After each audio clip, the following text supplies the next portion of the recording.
Oh, c'est magnifique hein, quand même. Tu te rends compte, 92 ans, José Barrén-Cedias, et il sort encore un album. Ouais, 25e album, une carrière monstrueuse, des premières parties au pied levé et mythique du côté du Montreux Jazz, mais aussi du côté du Paléo Festival. Et ce soir, vendredi, il vernira un nouvel album aux côtés de sa petite fille, donc ils seront tous deux en plateau. Moi, ça me touche. Et oui, José Barrén-Cedias qui est à Nyon depuis tellement d'années, et puis qui représente finalement aussi la ville, et puis ses racines brésiliennes magnifiques. On le reçoit en plateau, c'est super. Ouais, le plus nyonnais des Brésiliens. Ouais, je crois que c'est ça.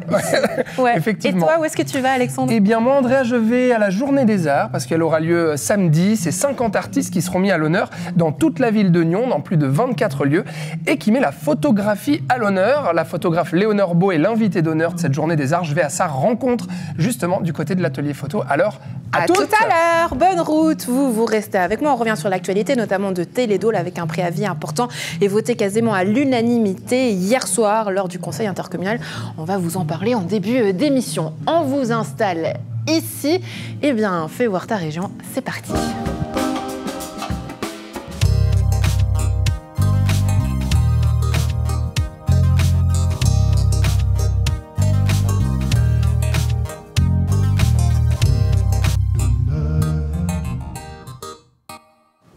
Et on commence cette émission avec l'actualité. Retour sur le Conseil intercommunal région de Nyon et le soutien massif à Télédôle. Le Conseil intercommunal qui a eu lieu hier soir avec 115 oui et 9 non. Le Conseil intercommunal a donc accepté mercredi à une quasi-unanimité le préavis octroyant un crédit de financement de 2,6 millions de francs pour sauver Télédôle. Une étape importante avant la décision très attendue du canton qui arrivera prochainement, ces prochaines semaines. On vous en tiendra évidemment informé, notamment dans FC Politique, avec ce dossier qu'on suit activement. Retour donc sur ces réactions à l'issue du Conseil intercommunal.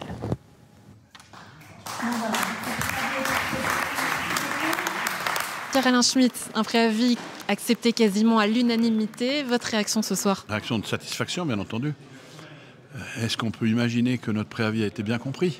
En tout cas, c'est ce qui semble s'exprimer par rapport aux votes qui ont été exprimés ce soir aussi. Donc non, une grande satisfaction. Et puis aussi, je crois, un espoir qu'on ait pu trouver des solutions. Parce que le massif de la Dôle, pour notre région, c'est assez fondamental. Très, très satisfait. Je pensais bien, comme beaucoup d'autres personnes, que ça allait passer, mais pas avec un tel plébiscite. Et ça, c'est vraiment remarquable et vraiment de bon augure pour la suite. Il y a eu un petit peu moins de débat que ce que je pensais. Je crois que le travail des commissions a été fait en profondeur. Et dès le début en fait, du débat, les éléments qui ont été apportés à la fois par la commission des investissements et puis la commission des finances ont permis de très clairement déterminer les avantages de voter en faveur de ce préavis. Il y a aussi le fait que le CODIR s'est engagé à prendre en compte les vœux que nous avions exprimés et notamment sur le cadencement des investissements de maintenance sur le télésiège et sur la révision des devis qui avaient été proposés. On trouve qu'un certain nombre de sommes sont trop élevées.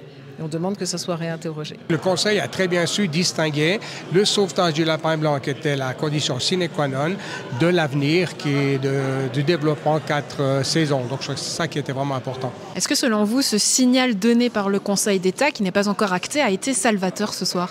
Alors très clairement. Probablement que certaines voix qui auraient voté contre se sont dit si le Conseil d'État met la main au portefeuille, les communes peuvent le faire aussi. Je pense que c'est normal. Oui, très clairement. Ça a permis au comité directeur de déposer un préavis qui, sur le plan financier stricto sensu, était plus avantageux que d'aller vers la faillite. Et puis nous, tout au long de notre travail, on a beaucoup collaboré avec le SPEI, on a écrit à Isabelle Moret, on a eu beaucoup d'échanges avec le canton de Vaud. La décision était en quelque sorte actée et c'était plus que le Conseil d'État qui devait avaliser ça. Donc ils sont arrivés avec des éléments très concrets. Est-ce qu'on met 29 francs par habitant ou on en met peut-être le double pour un démantèlement et les conséquences d'une faillite? Donc effectivement, la position, les promesses qu'on espère, des promesses qui seront tenues du Conseil d'État ont joué un rôle important, effectivement. Il y a un très gros travail qui a été fait par les commissions, en particulier la commission des finances. Je crois qu'on peut que saluer. Je les remercie d'ailleurs d'avoir consacré ça et d'avoir pris ça au sérieux. Alors c'est vrai que ces recommandations on va tous les étudier, on va tous en prendre compte. Et puis, on va, comme je l'ai dit tout à l'heure, on va pas laisser dans le flou le conseil intercommunal pendant des mois. Les prochaines échéances importantes, c'est lesquelles? C'est les décisions cantonales. Ça, c'est effectivement fondamental. Elles vont peut-être s'articuler en 2 temps, mais on s'attend déjà à une première décision et ce sera une bonne indication très rapidement. Et je pense que ça va tomber dans les 2 ou 3 semaines qui viennent. Pour Télédôle France, alors l'échéance importante, c'est le rendez-vous devant le juge. Je crois que c'est le 5 ou le 6 novembre. Les administrateurs pourront, le cas échéant, se prévaloir de la décision qui a été prise ce soir et ce qui serait, à mon avis, de nature à lui donner le temps et les moyens nécessaires pour éviter la procédure de redressement judiciaire en France. Des échéances qu'on suivra évidemment à l'antenne, et notamment dans le programme FC Politique. C'est jeudi, place à la culture, on s'amuse et on retrouve tout de suite Alexandre qui va nous parler de la Journée des Arts, manifestation importante qui aura lieu ce week-end. Rendez-vous pour les culturels très attendus. Tu es avec qui, Alexandre ? Et oui, Andrea, regarde, je suis à l'atelier photo à Nyon avec l'invité d'honneur de cette Journée des Arts, Léonore Beau. Bonjour. Bonjour. Alors, vous êtes photographe, vous avez vécu à Prangin, vous avez étudié à Nyon. On va voir un petit peu ensemble cette exposition intitulée La Nuit américaine. Mais déjà, j'aimerais savoir, si le téléphone ne se fait pas la malle, voilà, Léonore, j'aimerais savoir, qu'est-ce que ça fait d'être invité d'honneur de la Journée des Arts à Nyon ? Je suis très très contente parce que la ville de Nyon m'a toujours beaucoup soutenue d'un point de vue culturel. Donc, je trouve que c'est super. Ce retour aux sources m'enchante vraiment beaucoup. Oui. Ouais. Il y a une 50aine d'artistes. Cette Journée des Arts, ça permet aussi des connexions entre les artistes ? Oui, bien sûr. Il y a des gens qu'on retrouve, comme Nora Roup, qu'on verra plus tard. Oui, que je retrouverai après. Ouais. Vous connaissiez déjà un petit peu, oui. Entre photographes. Ouais. Non, mais c'est très sympa. Ouais. Bon, alors on va regarder votre travail ensemble. Voilà, je vais juste tourner la caméra, Andrea, pour que tu puisses voir un petit peu les photos donc de Léonore. Alors expliquez-moi, cette exposition est spéciale, s'appelle La Nuit américaine. Elle s'intéresse à l'envers du décor de certains endroits. Expliquez-moi. Donc oui, c'est un travail que j'ai réalisé en 2006 et 2016. Donc pendant de nombreuses années, je me suis rendue sur différents lieux de tournage ou de plateaux de cinéma dans plusieurs pays. Donc, j'ai commencé en Suisse. Ensuite, j'ai eu l'opportunité de faire des images au Caire. Plus tard, aux États-Unis. Et en 2016, pour terminer, à Berlin, dans les mythiques studios Babelsberg. Et donc, j'ai décidé de réaliser cette exposition autour de ces 4 pays en mélangeant les images. Et il y a ce côté démêler le vrai du faux ou aller voir justement les coulisses un peu des tournages. C'est quoi qui vous a intéressé là-dedans ? Alors, tout mon travail artistique tourne un peu autour de ces mêmes notions qui sont le visible, l'invisible, questionner ce qui est faux, ce qui est vrai, faire participer un peu le spectateur par rapport à ce qu'il voit, ce qu'il regarde, ce qu'on lui raconte. Et voilà, je trouve aussi que c'était particulièrement pertinent de faire cette exposition aujourd'hui en 2024 parce qu'il y a aussi la question de l'intelligence artificielle maintenant qui se pose. Donc les images, on peut encore moins et de moins en moins leur faire confiance. Donc c'est voilà, j'aime questionner le visiteur sur qu'est-ce qu'il voit, qu'est-ce qui est devant, qu'est-ce qui est derrière. Comment aussi ces plateaux s'animent par eux-mêmes. Il y a des fois des moments un peu magiques, comme sur cette image, ce rideau doré qui est tout d'un coup poussé par un coup de vent d'un vent glacial du mois de décembre à Berlin. Parce qu'en effet, il y a personne dans les images. Puis c'est aussi l'idée de... Oui, vous vous intéressez vraiment au décor. Exactement. Puis c'est aussi une manière de se projeter en fait dans ces décors et de fantasmer ce que pourrait être l'image. Alors ici, justement, qu'est-ce que c'est ? Ben là, c'est simplement... Alors ça, c'est une des plus anciennes images. Donc elle date de 2006. Je l'ai réalisée lors de mon bachelor en photographie, donc ça date. Mais j'ai toujours adoré cette image parce que déjà, elle a un côté très formel, comme ça, très plastique, que j'aime beaucoup. C'est simplement une grange qui est où on bouge la lumière parce qu'on est en train de tourner à l'intérieur. Donc le plot, si vous voulez, c'est à l'intérieur. Ouais. On ne sait pas très bien ce qui se passe. Mais l'envers du décor, tout d'un coup, montre autre chose. Donc on a cette croix comme ça, ce côté... Est-ce que c'est une croix? Est-ce que c'est une sculpture? On ne sait pas trop. Est-ce que c'est un... Ouais, ça fait appel à plein de choses. Oui, c'est ça. Ça questionne. Effectivement, il y a du mystère. Le mystère, vous le cultivez dans chacune de vos photographies. Dans celle-ci, par exemple, qui était réalisée à Berlin, il me semble. Ouais. Là-dessus, il y a ce travail d'ombre et lumière aussi qui vous parle. Il y a quelque chose de très cinématographique aussi. On sent un travail aussi de la couleur de vos photos. Oui. Alors, la lumière est particulièrement intéressante dans cette image parce qu'en fait, elle est naturelle. Donc là, j'aime aussi capter des situations avec les éléments naturels. Et on a ce soleil rasant qui projette en fait une ombre. Et on comprend là qu'il y a quelque chose qui est de l'ordre du décor en carton-pâte. Ouais. Des structures qui tiennent un pan de ville. On le devine, mais on ne le voit pas. Exactement. Et vous avez réalisé le même travail du côté du Caire, Exactement. en Égypte. Ici, racontez-moi. Donc, j'ai pu réaliser ces images. Donc, celle-ci, c'était à Berlin, mais la pyramide, bien sûr, au Caire. Celle-ci aussi. Il y en a une plus loin. Lors d'un tournage, en fait, que j'ai réalisé lors de mes études, on a eu l'opportunité de tourner en Égypte. Et donc, j'ai tourné dans des studios, simplement parce que je pouvais pas réaliser ce que je voulais dans la ville.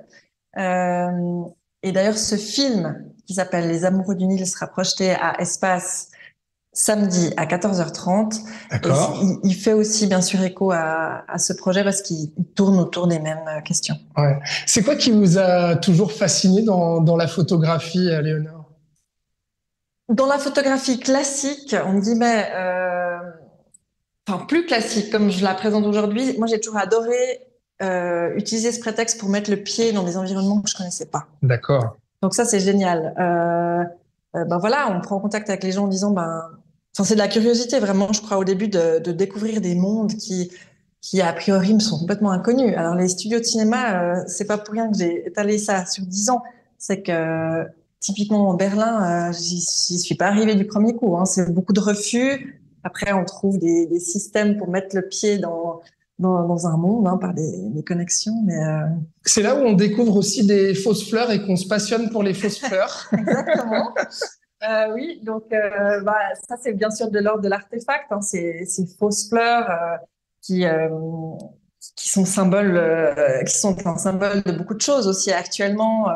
La société de consommation, le rapport à la nature. Et toute la scénographie de l'exposition est faite sur la mise en abîme. Ça veut dire que ces fausses fleurs qu'on trouve ici sur une affiche photographiée, on les retrouvera en vrai, en forme de bouquet dans une vitrine. Voilà. Le vrai et le faux, on sait plus trop. Et voilà, Léonore, si on veut en voir plus, on vient justement à l'atelier photo samedi. On pourra vous rencontrer à cette occasion, j'imagine? Oui, bien sûr, j'y serai toute la journée. Il y a une visite commentée à 11h. Et à 16h30, sauf erreur. Voilà, et donc à Espace aussi pour voir 14h30. Votre film. Merci beaucoup, Léonore Beau, donc photographe originaire de la région et invité d'honneur de cette Journée des Arts. Andrea, Journée des Arts qui met à l'honneur la photographie. On va aller à la rencontre d'une autre photographe. On va direction Perton, tu vas voir, on va voir une immense bâche avec une photo assez spéciale. À tout à l'heure. À tout à l'heure, Alexandre. Merci beaucoup. Entre deux interludes musicales. Et quel interlude musical! J'ai l'honneur de recevoir aujourd'hui José Barrensedias et Yara Barrensedias, petite fille de José. Bonjour, bienvenue. On est ravis de vous recevoir et de parler de 7 albums. Sarava Bahia, 25e album déjà de la longue carrière de José Barrensedias. Qui peut dire avoir enregistré 25 albums? Eh bien, le plus nyonnais des Brésiliens, c'est lui. Album qui sera verni ce vendredi 1er novembre à 20h30 à l'usine à gaz. Un album et une première puisque c'est la première fois que vous allez enregistrer en tant que petite fille et grand-père. Comment est né ce projet, José? Sarava Bahia, qu'est-ce que c'est, cette histoire? Bahia, c'est le nom de l'État. Et c'était aussi le nom de la ville. Bahia, c'était la première capitale du Brésil. Et après, est devenue Bahia. La capitale s'appelle São Salvador. Alors là, Sarava Bahia, c'est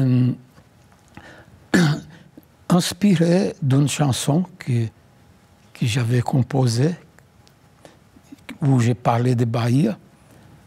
Et dans la culture afro-brésilienne, la puissance est la nature. Et dans l'étymologie, Sarava, c'est la force qui anime la nature. Donc c'est les mots les plus forts qu'il y a. Oui, ça c'est une très jolie histoire que vous racontez. Une histoire qui raconte aussi vos origines du Brésil, sur laquelle on revient. Une histoire, mais aussi une histoire de famille. Yara, vous me disiez, j'ai pas chanté tout de suite. J'ai pas chanté depuis toute petite. C'est venu un peu plus tard. Qu'est-ce qui vous a fait finalement ce déclic et l'envie de chanter avec votre grand-père? C'est vrai que j'ai entamé la musique en voulant faire comme mon grand-père, c'est-à-dire je voulais faire de la guitare. Je le voyais faire de la guitare tout le temps, donc je me suis dit c'est merveilleux, je vais faire de la guitare. C'était pas finalement ce qui m'allait. Et c'est au gymnase en fait, donc assez tardivement que je me suis dit que j'aimais chanter puis que je savais chanter. Et alors à cette époque-là, voilà, adolescente, je concevais pas forcément de chanter avec mon grand-père. Et puis là, c'est en fait dans le cadre de ce projet qu'il m'a proposé de faire les chœurs sur certains titres. Puis j'ai dit, allons-y, c'était l'occasion rêvée de rechanter, de chanter avec lui, puis d'avoir une expérience studio aussi que je n'avais pas. Oui, José, vous me disiez, Yara chante très très très bien. Comment vous avez fait pour la convaincre? Parce que du coup, il a fallu un petit moment. Hein. Comment vous avez fait pour la convaincre?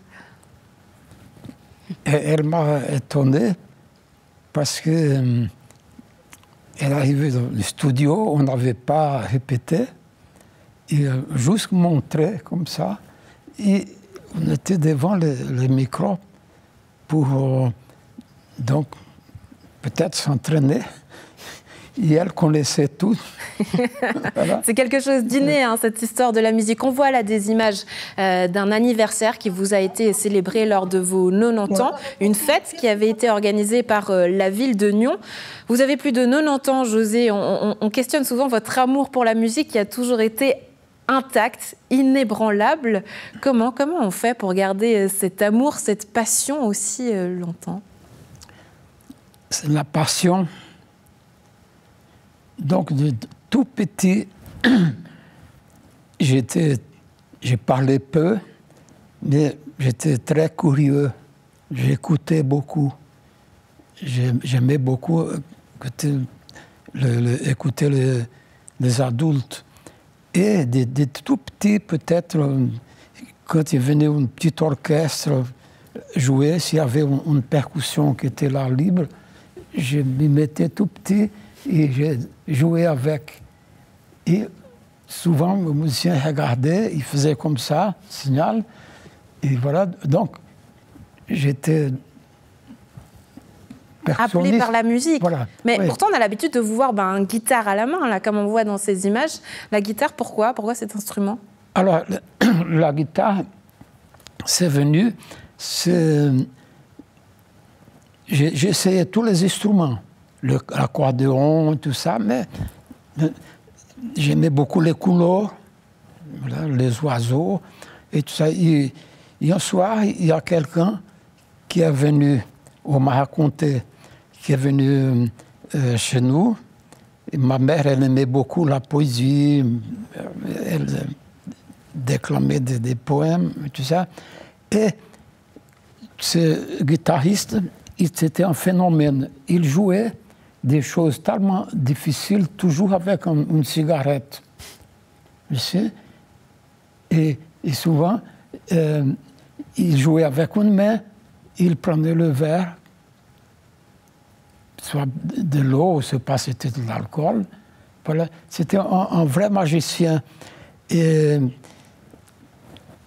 on ne sait pas exactement, on ne m'a pas dit exactement quel âge j'avais, mais peut-être 3 ans, peut-être.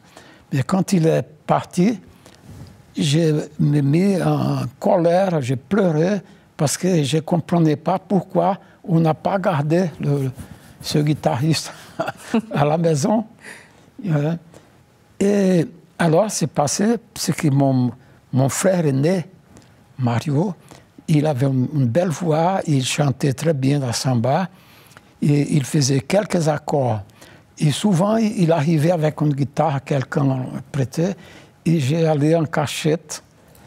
Et comme, piquer la guitare du voilà, frère. Et comme j'étais gaucher, alors Ou cagnotte, c'est comme ça qu'on vous appelle, le gaucher en guitare, justement. Voilà, j'ai prenais la guitare d'un droitier, un gaucher.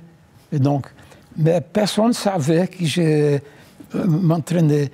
Donc, quelque part, vous vous entraîniez en cachette avec cette histoire de la musique. J'aimerais qu'on écoute justement un petit morceau. Il y a un jour, mon oncle, qui était un passionné de guitare, il est venu, il a entendu une guitare, et il dit, mais qui c'est qui joue? Alors personne ne savait. On ouvre la porte, c'est moi qui étais là. La surprise. Et aujourd'hui, on reconnaît cette tonalité, cette musique. Sarava Bahia, on entend justement quelques notes avant ce vernissage.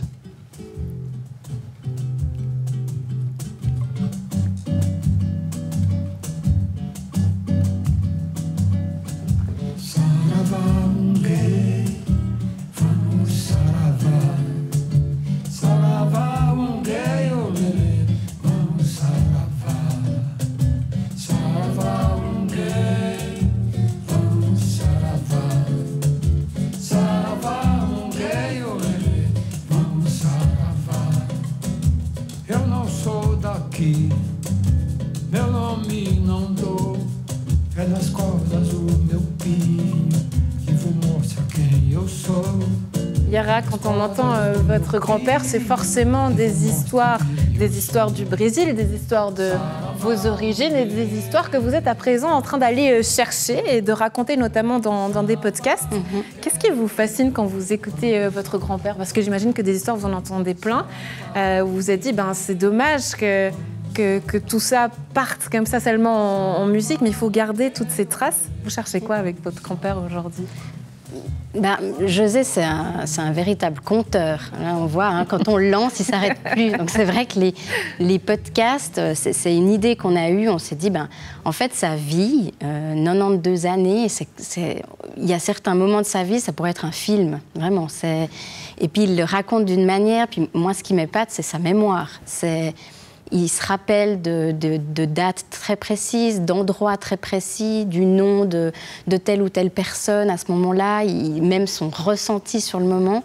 Et puis, à force de l'écouter, je me suis dit, il faut qu'on inscrive ça sur quelque chose qui dure, puis qui peut être partagé. Et puis, il y a des moments assez fous dans sa vie aussi qui peuvent être partagé peut-être avec des plus jeunes générations qui auraient envie de faire carrière dans la musique. Et puis, donner envie, créer cette initiative. Vous allez nous parler de ces moments fous. J'aimerais que vous en choisissiez quelques-uns pour nous les partager. Mais c'est vrai que quand on parle de José dans la région, on nous parle souvent comme ce musicien qui a toujours partagé sa passion aussi au pied levé, avec une avant-première mythique, notamment du côté du Montreux Jazz. Il y a aussi des scènes évidemment à Paléo, festival connu chez nous.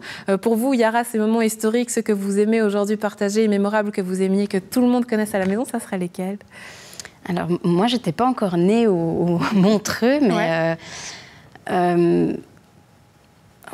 comme ça, à choisir, rien que le fait que je ne sais plus quel âge, parce que moi, je n'ai pas une aussi bonne mémoire que lui, mais à un âge où tout d'un coup, il a quitté son Brésil. Où en plus, quand je faisais les podcasts, j'étais biaisée, parce que moi, on quitte le Brésil en avion. Non, en 1940-45, on ne quitte pas le Brésil en avion, on prend un bateau qui dure des semaines. Rien que ça, ce moment de dire, voilà, je vais partir en Europe, brésilien d'1,50 m qui arrive en Europe avec sa guitare, puis qui vit vraiment quelque chose d'incroyable, puis qui fait des dates avec des grands noms, et puis qui finalement s'installe à Nyon, puis continue cette passion. Moi, je trouve que c'est vraiment tout ce parcours, de savoir tout ce qu'il a fait. Il a su amener du Brésil finalement à Nyon et faire connaître le Brésil, à votre avis, ici dans notre région? Je pense, totalement. La musique brésilienne, je pense à Nyon, puis même en Europe, il a été un des ambassadeurs, on va dire, de la musique brésilienne. Et puis, moi, c'est ça, en fait. C'est aussi, je ne trouvais pas tant de se dire, il a quitté son pays, puis il a presque tout raflé sur son passage. Puis après, il est toujours très modeste et... Oui. Ouais, c'est ça aussi que j'ai envie de partager, tous ces moments. José, on se réjouit de vous retrouver donc sur scène ce vendredi 1er novembre à l'usine à gaz. 25e album, même si on en a eu d'autres qui ne sont pas exactement sortis. Et puis on parlait de cet amour pour la guitare. Vous en avez tout plein chez vous, je crois que c'est presque un musée. Ouais. La guitare, cette passion, et vous allez en jouer 3. Et j'aimerais mettre en avant peut-être un instrument particulier. Vous me disiez que vous allez jouer avec une guitare un peu particulière, peut-être pour donner envie aux gens à la maison. C'est laquelle ? C'est simplement, c'est quelque chose de magique. C'est une guitare avec 2 cordes seulement. Et à certains moments, je joue des choses très rapides et on entend une guitare et une basse. Donc c'est magique. C'est magique. Un son qui naît d'un autre instrument. Oui. Ouais. Et comment vous vous préparez à ce concert, José? Parce qu'on aurait envie de dire, vous avez 90 ans, une longue expérience, ça vous donne encore le trac, la peur? Moi, la scène, c'est ma vie. Mais tout était programmé, toute ma carrière devait terminer l'année 2000. Parce que j'allais prendre ma retraite au conservatoire à Genève, où j'avais travaillé 32 ans, j'ai enseigné, et j'ai décidé que j'allais vendre toutes mes guitares. D'ailleurs, c'est une des guitares que je vais utiliser. Voilà. Quelqu'un m'a offert 20 000 €, mais en viager, donc. Voilà, s'il arrivait quelque chose, il y aurait la guitare. Alors, mais tout était programmé, l'année 2000 devait s'arrêter. J'ai fait venir pour fêter cet événement, donc prendre ma retraite au conservatoire, vendre mes guitares, faire venir un des plus grands maîtres de la guitare brésilienne, qui était mon idole, qui est devenu un ami, pour faire une tournée. Donc, elle est finie comme ça. Et dans la nuit, j'entends un bruit, et c'est une guitare, j'avais beaucoup de guitares dans la chambre, une corde qui s'est cassée. Je ne sais pas pourquoi je suis allé directement vers cette guitare. Elle vous a appelé? Voilà, elle l'a appelé, et là, j'ai réfléchi, j'ai dit, mais qu'est-ce que je suis en train de faire? Parce qu'il y a un livre qui vient de sortir qui s'appelle 6 cordes pour une vie. Et j'ai dit que j'arrête tout. C'était un signe quelque part, comme on appelle. Oui, c'est un signe. On a lors de ce concert. En tout cas, vous pourrez l'écouter sur scène, évidemment, et puis ensuite avec un hors-plateau pour rencontrer, mais aussi écouter toutes ces histoires de José Barrencé-Dias. José Yara, merci beaucoup d'avoir été avec nous. On était ravis d'avoir partagé ce moment. Et puis n'hésitez pas donc à les retrouver sur scène de l'usine à gaz ce vendredi. Merci d'avoir été avec nous. Merci, à bientôt. à vous. À bientôt. On retrouve donc Alexandre pour la suite de cette journée des arts. Et puisqu'il y a plein de choses au programme, Alexandre, on parle de quoi maintenant? Si le téléphone veut bien se mettre... Oui, il est capricieux aujourd'hui. C'est comme ça, Andrea. Ouais, je n'y peux rien. Mais en tout cas, je suis à nouveau devant une photographie et avec une photographe, Nora Hoop. Bonjour. Bonjour. Merci d'être avec moi. Alors, cette immense photo sur une bâche devant l'élastique citrique, oui, les Nyonnaises et les Nyonnais la voient en passant là depuis quelques jours. C'est pour la Journée des Arts, justement. Expliquez-moi un petit peu, qu'est-ce que c'est cette photo, Nora? Alors cette photo représente une femme donc qui est installée pour bronzer, pouvoir brûler au soleil. Elle se prépare pour l'été et on a vraiment la sensation que elle étouffe avec le reflet de la vitre qu'on peut voir derrière elle. On a vraiment, on sent comme si elle était prise dans une cage de verre comme ça et selon moi ça parle des dictats de beauté qu'on nous impose, qu'on est censé suivre pour pouvoir répondre vraiment à des attentes de société. On précise quand même, c'est vous. Alors oui, en fait, c'est moi, j'utilise mon... c'est vous derrière c'est pas moi, c'est mon corps. J'utilise mon corps depuis 23 ans, donc je me mets en scène depuis que j'ai l'âge de 20 ans pour représenter beaucoup de femmes. Et pourquoi votre corps, cette volonté de travailler autour de votre corps, de sa représentation? Alors, à travers ça, je parle du corps des femmes, en fait, et c'est pour ça que je représente beaucoup de femmes différentes pour parler vraiment de comment on évolue dans notre société, de comment on vit dans un corps de femme ici aujourd'hui. Et pourquoi mon corps? Je pense parce que j'aime beaucoup le déguiser, jouer avec. J'ai beaucoup de plaisir à m'amuser, à me transformer. J'ai fait du théâtre et donc c'était aussi un moyen de jouer, mais aussi un moyen de revendiquer des questionnements de société actuelle autour des femmes. La mise en scène, bah oui, les coups de soleil. Alors, je ne sais pas si on voit bien à l'image, Andrea, mais donc la peau est très rouge, cramée. C'est de la peinture. Voilà, on précise. Donc, la mise en scène est là. Nora Roup, vous avez un livre dans les mains aussi parce que vous allez faire des dédicaces donc de ce livre-là où l'on voit la multitude de vos facettes de votre œuvre durant ces 23 ans. Vous, votre art, la photo, pourquoi la photo? Bon, la photo, c'est devenu ma passion depuis que j'ai 17 ans, donc disons que ça me suit depuis le début. Et pourquoi? Puis, pourquoi? Je pense que ça me permet de questionner la société, en fait, de questionner là où on vit, comment notre rapport au vivant, notre rapport aux choses, à beaucoup de questions autour de nous. Et puis, ça me permet d'aller à la rencontre des gens. Alors, peut-être pas avec ce travail-là. Là, ça va à la rencontre de moi-même, mais aussi des femmes et de leurs conditions.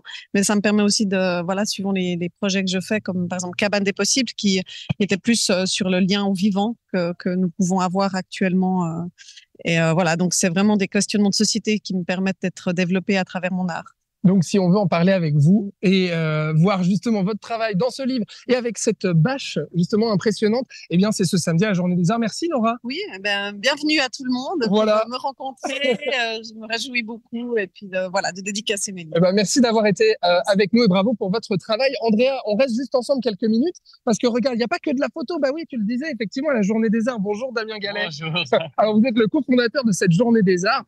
Vous pouvez me rappeler un petit peu parce que oui, c'est 50 artistes qui vont être là toute la journée à Nyon, dans 24 lieux de la ville. Il y a déjà des petits numéros un peu partout qui sont notés dans les établissements.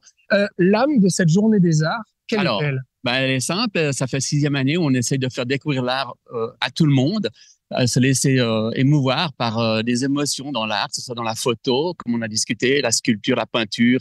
Il y a du cinéma, donc on a, comme vous l'avez dit, 50 artistes. Donc il y a toute forme d'art en fait. Voilà. C'est ouvert à tous les arts. Exactement. Donc c'est des portes ouvertes. Les gens peuvent rencontrer les artistes, peuvent discuter avec eux, peuvent aller dans leurs ateliers, voir comment ils travaillent. Il y a les 3 musées, bien sûr, qui sont ouverts et qui organisent pour cette journée des ateliers spécifiques. Et donc c'est aller à la rencontre des artistes aussi. Voilà, c'est ça le but. Exactement. Et c'est surprendre par des différents types d'art aussi. Ouais. Par une grande bâche en plein milieu du centre-ville. Par exemple. On est très content d'avoir pu accueillir Nora et puis ça. Ouais.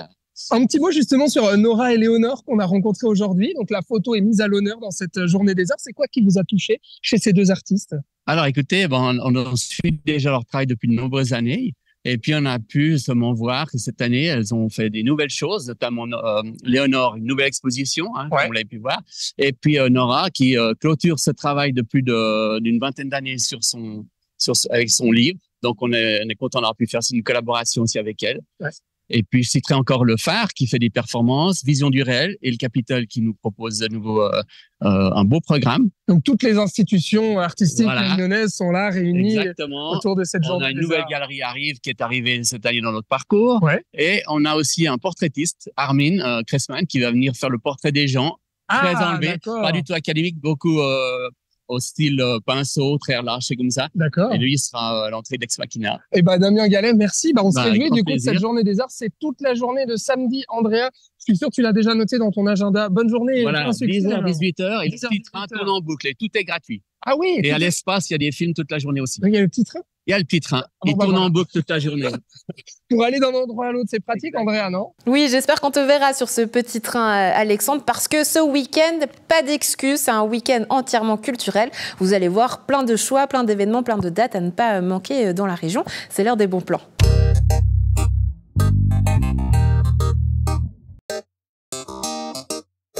On aura le choix cette semaine pour les bons plans et ce week-end, le TAP, Théâtre Amateur de Prangin, présente Café des Sports, une comédie de Jean-Pierre Martinez du 1er au 16 novembre à voir à la salle communale des Morettes à Prangin. Rendez-vous pour les mélomanes à ne pas manquer ce dimanche 3 novembre à 17h au Temple de Prangin, un merveilleux concert proposé par le duo Kiss Démétriades Duo Baroque. Ils ont un petit message pour nous, on les écoute. Telle une mosaïque où plein de petites pièces différentes se rassemblent pour donner, comme par miracle, une très belle image. Georges Kiss, avec son clavecin, et moi-même avec mes flûtes à bec, avons choisi plusieurs œuvres qui pourraient paraître disparates, mais mises ensemble, nous offrent le plaisir de vous convier à un voyage musical dans le temps et dans l'espace. Et nous serons ravis d'être vos guides lors de ce voyage, dimanche prochain au Temple de Prangin. Notre voyage musical débutera par les suaves harmonies baroques de Greensleeves.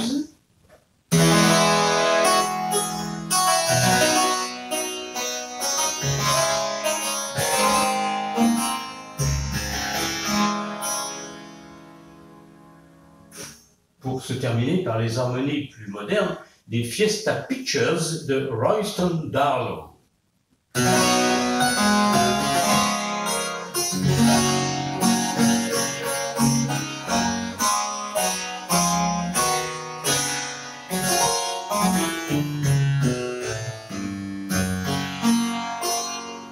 À présent, direction Rolle pour le retour de la 4e édition du Salon Divine, un salon qui met à l'honneur les femmes vigneronnes. Pour l'occasion, le 1er et le 2 novembre prochain, dans l'enceinte du château, 45 vigneronnes venant de 6 régions viticoles différentes partageront avec vous leur passion du vin, les grands crus et bien entendu leur parcours. À Nyon, c'est le retour de l'Élastique Citrique qui présente sa nouvelle saison culturelle 2024-2025. Une saison qui fait place au renouveau puisque c'est la première de la nouvelle génération Pitou. Ils ont un petit message pour nous. Salut NRTV, on se retrouve ce week-end à l'Élastique Citrique avec le spectacle Père, spectacle de cirque. Le 9 et 10 novembre à 16h, le spectacle est tout public, on se réjouit de vous retrouver. C'est un spectacle sur la parentalité, c'est un petit papa qui galère et qui donne beaucoup d'amour pour son enfant. Donc rendez-vous là-bas, ici, hop, c'est Budapest, j'ai pas mes poussettes, j'ai pas mes biberons, donc je fais ça comme ça avec ma casquette. Mais je suis super content de venir vous retrouver. À tout vite! Ciao, ciao, merci beaucoup. Rendez-vous donc à la caserne de Nyon, rue des Marchandises, plus précisément. Du côté des planches, les ateliers théâtraux nyonnais s'offrent un canapé d'enfer, une pièce de théâtre jouée à 5 reprises du 6 au 10 novembre à la salle Colombière de Nyon. Humour et émotion seront au rendez-vous. Événement du week-end à ne pas rater, c'est évidemment la journée des arts à Nyon, le samedi 2 novembre. Des portes ouvertes des ateliers d'artistes, des galeries, des musées, des films et des performances. Un programme riche et varié pour une édition qui cartonne et qui promet cette année, donc ce samedi 2 novembre. Ensuite, direction Gland. Cette fois-ci, on retrouve Héloïse Pocry, artiste. Souvenez-vous, en 2022, elle recevait de la part de la ville de Gland une bourse d'aide à la création. Et puis, après 3 ans de travaux, donc ça y est, elle présentera son travail, qu'on voit ici en avant-première à l'image. Un travail qui met à l'honneur notamment le mouvement et la danse, une passion qu'elle partagera à voir avec vous. D'ailleurs, le bon plan, puisque un spectacle en compagnie d'une compagnie de troupes de théâtre de danse et un atelier public aura lieu le 24 novembre. Enfin, direction d'Uy, à la galerie Saint-Bonnet qui expose du 1er novembre au 1er décembre Marc Schweitzer, dont on voit ici quelques images et ses œuvres justement à l'image, l'art ultime de la découpe papier avec une très jolie affiche. Vous aurez compris, vous aurez le choix pour ce week-end et pour ces bons plans. Faites-nous peut-être un message pour nous dire où est-ce que vous êtes allés, où est-ce que vous vous êtes amusés. Voilà, c'est tout. On se retrouve à partir de lundi. Très bon week-end à tous. Ciao, ciao!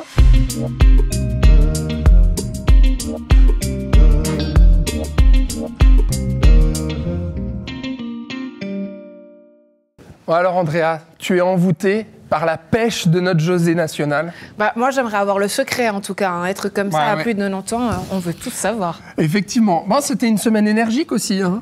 Il y avait pas mal de choses. Déjà, on a bien mangé mercredi, Andrea. On s'est régalé. Enfin, surtout toi, petite souris d'agneau. C'est vrai que monsieur s'est fait plaisir du côté des auberges. Eh bien, vous le savez, depuis une année, plusieurs auberges ont fermé dans la région, réouvertes. Et c'est le cas notamment dans des auberges qu'on est allé voir cette semaine. Ouais, on est allé à Tartenia, on est allé à Genolier, qui est classé au Goemio. Et on a reçu la chef Elodie Schenk, qui est originaire de la région, qui va participer à un grand concours de cuisine. Hein. Exactement, le Cuisinier d'Or, prestigieux concours en Suisse. Les meilleurs cuisiniers s'y affrontent. Elle fera justement ce concours en début février, donc on va suivre son aventure. Tu te sentirais capable, toi, de faire un concours de cuisine ? Pour manger, oui, pas pour cuisiner. Voilà. La pression, ça a l'air d'être quelque chose. La pression, les sportifs la gèrent aussi. Kylian Humer, justement, qui revient des Européens de Rome, il a remporté une médaille d'or à l'Open de Rome en Jiu-Jitsu en kimono. On parle de ce sport un peu méconnu encore. Hein. Kylian Humer, on le rappelle, c'était le sportif de l'année au mérite sportif de cette année 2024. C'était assez passionnant ce qu'il racontait en plateau. Ouais, et un très joli challenge puisqu'il fait tout ça aux côtés de ses études et il assume 2 carrières. Beaucoup de sportifs le font dans la région, donc soutenez-les notamment. On a également parlé des pompiers. Le SDIS qui inaugure une caserne ce week-end. Un bâtiment assez incroyable puisque c'est un bâtiment multifonction où des UAPE se partagent les bâtiments justement avec des de forestiers, mais aussi les pompiers. Donc, à voir notamment ce Et on sentait l'émotion des pompiers d'ouvrir enfin une caserne à Chézeray, effectivement. Et puis, mardi, FC Politique, on a parlé de la Cour des comptes qui s'est attaquée à la gestion de la taxe au sac. Une émission passionnante avec Florian Cavalleri. Andrea, on se dit bon week-end. Bon week-end. On se dit on se revoit lundi. Ciao, ciao.